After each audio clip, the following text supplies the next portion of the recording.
All right, ladies and gentlemen, welcome back to the channel. Tonight, we're going to be talking about the 6-2 Jacksonville Jaguars. Folks, they have not lost a game since the month of September. For context, it's currently November 11th. Thanksgiving's like a week and a half away. The Jacksonville Jaguars this time last season were 2-6. They finished the season 9-8. They had one of the craziest comeback victories I've ever seen with my own two eyes in the playoffs against the Los Angeles Chargers, and they kept the Kansas City Chiefs close. They're 6-2, one of the best teams in the National Football League. This team is so undercover. They are so under-respected, and it is crazy to me. It's just absolutely crazy to me. Trevor Lawrence in his last 17 games, 13-4, completion percentage of 70%. He has a passer rating in the hundreds. He has only 6 interceptions. The eye test shows that this team is reliable. They've got the talent. They have the coaching. They're complementary. The defense is as complimentary as they can come. I mean, they've won 5 straight football games. Maybe the respect will change when they take down San Francisco less than 24 hours from now. I don't know what it is. I don't know if the media wants them to like dominate teams. I agree. I would love if Jacksonville could close out games better, specifically, that 20-10 victory against Pittsburgh, the 31-24 game against New Orleans. I feel like those 2 games should have and could have been complete blowouts. But a win is a win in the National Football League. And in fact, I would rather start blowing teams out or start looking like a more complete team in the second half of the season as opposed to the first half. And the difference with this year's Jacksonville and last year's Jacksonville team, outside of like a whole bunch of different reasons, is one of them was 6-2 and the other was 2-6. If the 2-6 team got to the playoffs, won a playoff game, and almost took down the eventual Super Bowl winners, what can this team not do? So that's what we're going to talk about in today's video. But before we do, if you guys enjoy it, be sure to hit that like button, hit that sub button for daily NFL content. I do post at least 1 or 2 Jacksonville videos every single week. So Jags fans, try and get this video to 250 likes. That would mean the absolute world to me. I'm a Packers fan. I'm a cheesehead. And I remember I was thinking about this earlier today. First off, it's been like 15 years since the Packers won a Super Bowl. But I was going back and I was watching the Steelers Packers on cable TV, the Super Bowl, and it had me thinking, I don't know what it is about this current era. I think it has to do with something, with like Twitter and media and clicks and all that type of stuff. People want teams to just obliterate opponents. If you're not completely obliterating your opponents, you're a pretender. You're not a real contender. And I go back to that cheesehead team and I was thinking to myself, like, we never like completely blew out teams.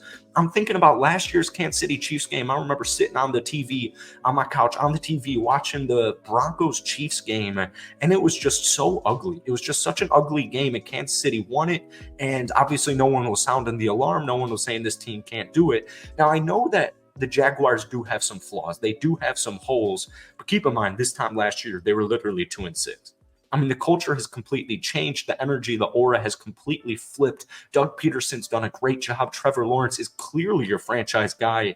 But more importantly, these guys just genuinely like each other. I mean, all these players, they like each other. They're having fun. It's a perfect, great culture. And those are the little things that go a very long way. In my opinion, it doesn't have to do with how do you beat opponents. It has to do more so with your team. The intangibles, the things you can't put on a statistic, right? These guys love each other. That's very rare in any sport, let alone the National Football League with your 53-man roster. So, I look at this Jacksonville team sitting here at 6-2 with a top 10 offense and a top 10 defense. My one flaw with this team is the offensive line, but I will say this.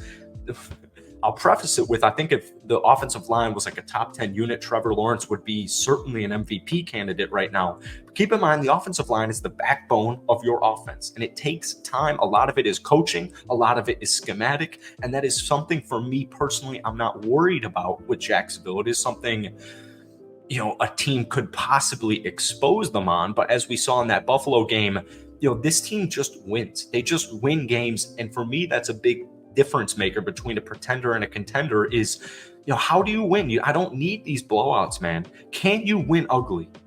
The Jacksonville Jaguars can win ugly. Pittsburgh, 20-10, that game should have been blown out. Saints, 31-24 at halftime, that game should have been like 38-17. This team is winning games. They're winning ugly. And more importantly, what are they doing? They're still learning how to win. And we have to keep in mind, we got to zoom out that this team at the about halfway point, 6-2, they're just getting started. This team is absolutely just getting started. One of my favorite things is just all of the weapons they have on that offensive line or on the offense. Travis Etienne, one of the most underrated running backs in the National Football League. He's given me 73 rushing yards per game. He has 7 touchdowns. He also can catch the ball. He's given me 35 receiving yards per game. Now, Trevor Lawrence has had a super fine season, or he's had a good season. He hasn't had a great season, but he's definitely done good.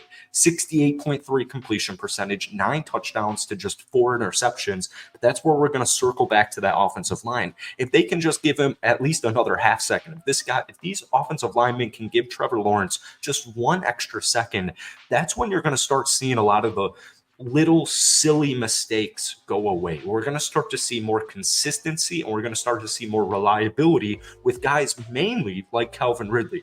We've seen plenty of flashes, but we've seen plenty of blunders like that Saints game.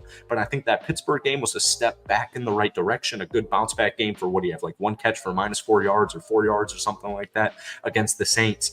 Keep in mind, man, Calvin Ridley has not played football in well over a year. So we gave him half a season. I think he's going to absolutely feast in the second half. We're going to pair him up with the most underrated wide receiver 2 in the National Football League in Christian Kirk. This was a guy who had like 1,200 receiving yards last season. He's given me 65 receiving yards per game. There's a lot of consistency with that wide receiver 1 or potential with that wide receiver 1, wide receiver 2 punch duo, mainly with Calvin Ridley, but you guys get my point here. Moving on down the line, Evan Ingram, perfect complementary tight end. This guy does not move like a tight end. He's freaky athletic. Some way, somehow, he does not have a touchdown on the season. I highly expect that to change. Might start a day from now against San Francisco. But I have 3 extremely reliable playmakers at my wide receiver and tight end position. Getting a little bit deeper, Zay Jones, Jamal Agnew, and Travis Etienne. I've surrounded Trevor Lawrence with plenty of weapons that this offense, to me, I have zero concerns. And here's the thing. Even though they're not blowing away teams, they're still putting up almost 25 points per game, and they are still the 10th best offense in the National Football League. So then we move quickly to the defense here. And the reason I say that is because a lot of people were a little bit worried with this defense. They're so complimentary. They are so chippy. Josh Allen has done a phenomenal job. Travon Walker gets such a bad rep for no reason. I think it's just because people don't really watch the Jacksonville Jaguars right now. He gets pressures. He still has like 3.5 sacks on the season. He gets compared to Aiden Hutchinson all the freaking time. The defense is hungry, and more importantly, they are a good defense. All right, this is a fully capable Super Bowl level defense.